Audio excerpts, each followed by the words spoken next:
viewer, Namaskar, Adab, Sat Sri Akal. Today I am going to explain about third residual or sedentary soil of South India. First one was red and yellow soil, second one was black soil, and this is third one, laterite soil. In this soil we'll talk about content or texture of it, crop or produce of it, and area of it. About these we'll talk one by one. Viewer, one thing I want to say you that आज के समय में जब प्रतियोगिता के दौर में बहुत मारामारी है, गला काट प्रतियोगिता है, ऐसे में जब भी कोई चीज़ आप पढ़ते हैं तो निश्चित रूप से उन चीज़ों के तह में जाए, उसको मैन्यूटली पढ़ें। ऐसे में आप जब ऊपर अध्ययन किए रहेंगे, वैसे में जब अंदर से internal question, hidden question set किया जाएगा तो आप फंस जाएंगे और आप आज के इस कठिन प्रतियोगिता के दौर में उस क्वेश्चन को मिस कर देंगे और जो उस क्वेश्चन को या टॉपिक से संबंधित सारे तथ्यों को, छोटे से छोटे तथ्यों को गहनता से अध्ययन करेंगे, वे आपसे आगे निकल जाएंगे। इसलिए मैं कहना चाहता हूं कि जब कभी किसी टॉपिक पर आप ध्यान देते हैं या उस टॉपिक को पढ़ते हैं तो निश्चित रूप से उसके एक एक बिंदुओं को गहनता से अध्ययन करें, ताकि कोई भी सवाल उस टॉपिक से अगर प्रतियोगी परीक्षा में आवे तो वह छूट न जाए। इसलिए मैं कोशिश करता हूं कि कोई भी तथ्य छूट न जाए एक्सप्लेन करने के क्रम में। तो देखें, आज हम एक बार फिर आपके सामने उपस्थित हैं लेटेराइट सॉइल्स के साथ, और लेटेराइट सॉइल के इन बिंदुओं को एक एक करके हम लोग देखते हैं। Laterite has been derived from the Latin word later which means bricks. ये एक जो आपको लैटर शब्द से निकला है, जिसका अर्थ होता है ईंट। ब्रिक्स मतलब ईंट।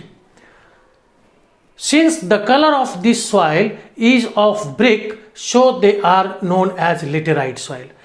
और चूंकि इस सॉइल का जो रंग है वह आप घर बनाने में जिस ईंट का प्रयोग करते हैं उस ईंट का कलर तो आप देखे होंगे, वह आपको ब्रिक लाइक रेड कलर होता है।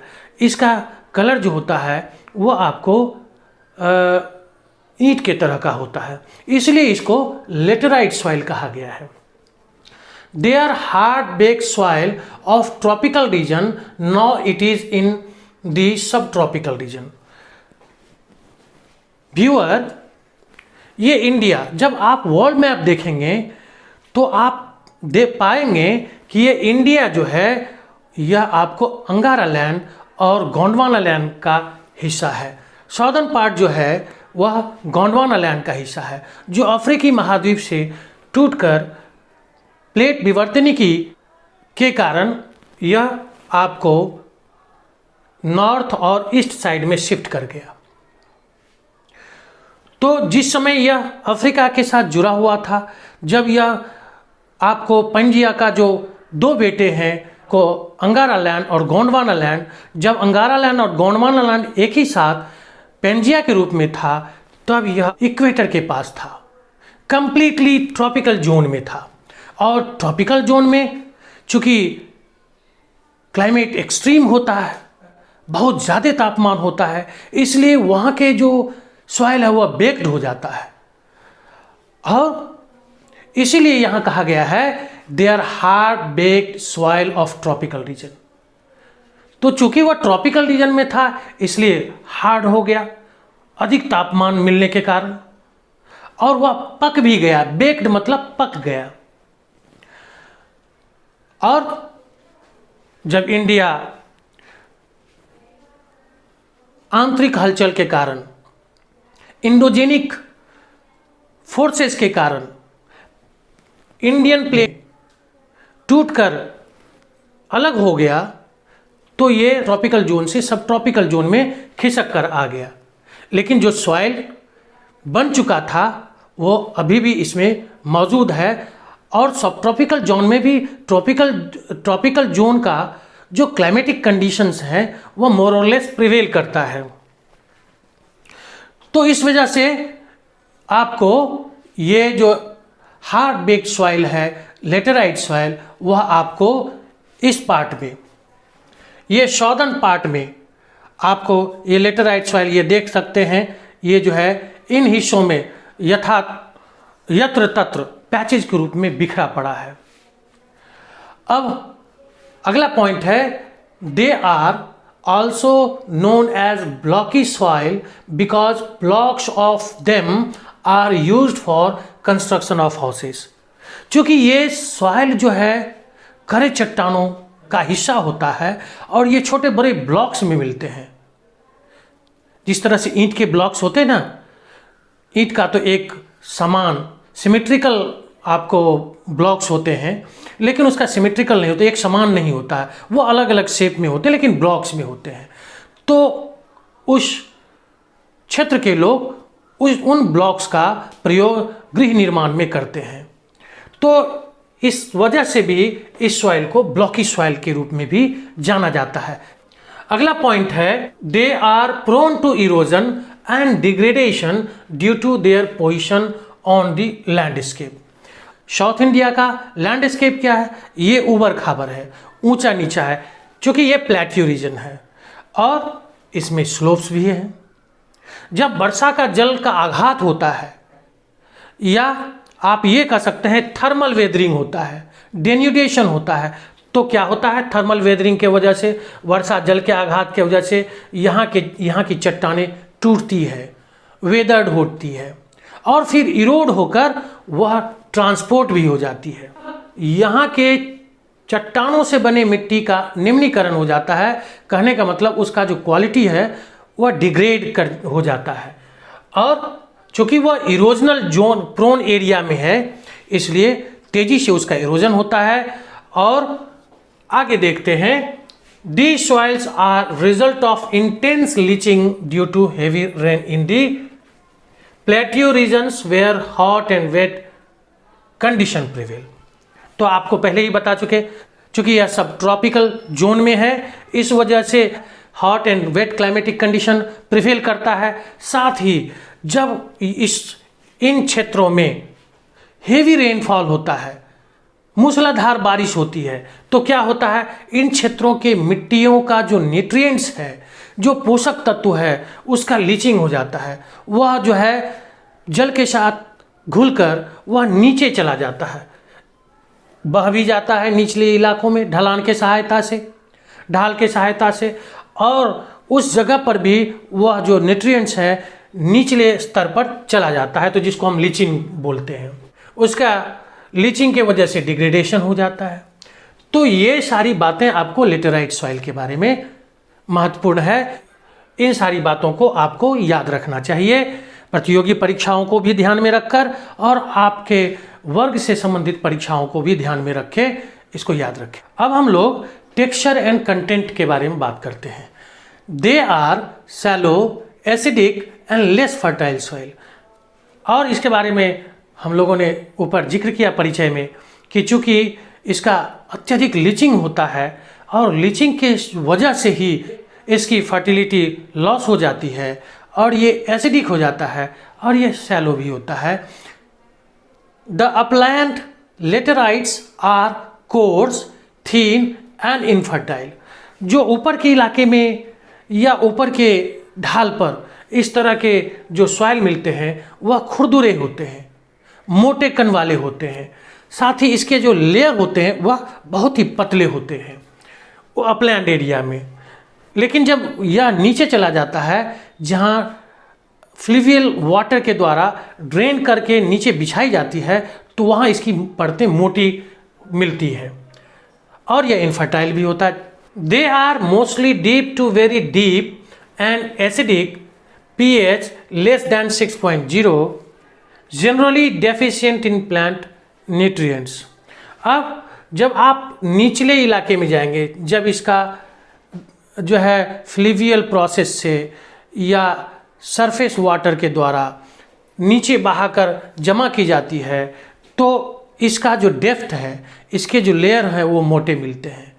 ऊपरी इलाके में, ऊपरी ढाल में इसका लेयर थिन होता है, लेकिन निचले इलाके में इसका लेयर अधिक हो जाता है, मोटा हो जाता है। और इस सॉइल का जो एसिडिक वैल्यू है, पीएच मान है, वह 6 से नीचे है, जो प्लांट ग्रोथ के लिए उपयुक्त नहीं होता है। अगर वह 7 से ऊपर चला जाता है तो वह आपको क्षारीय हो जाता है, बेसिक हो जाता है, वह भी अनुपयुक्तता है, वह भी सही नहीं है। लेकिन 6 से नीचे रहने पर भी वह एसिडिक हो जाता है और प्लांट ग्रोथ के लिए वह सुटेबल नहीं होता है। अगला पॉइंट देखते हैं। The nutrients contents of the soil are washed away, leaving behind the hydrated oxides of iron and aluminium by surface water.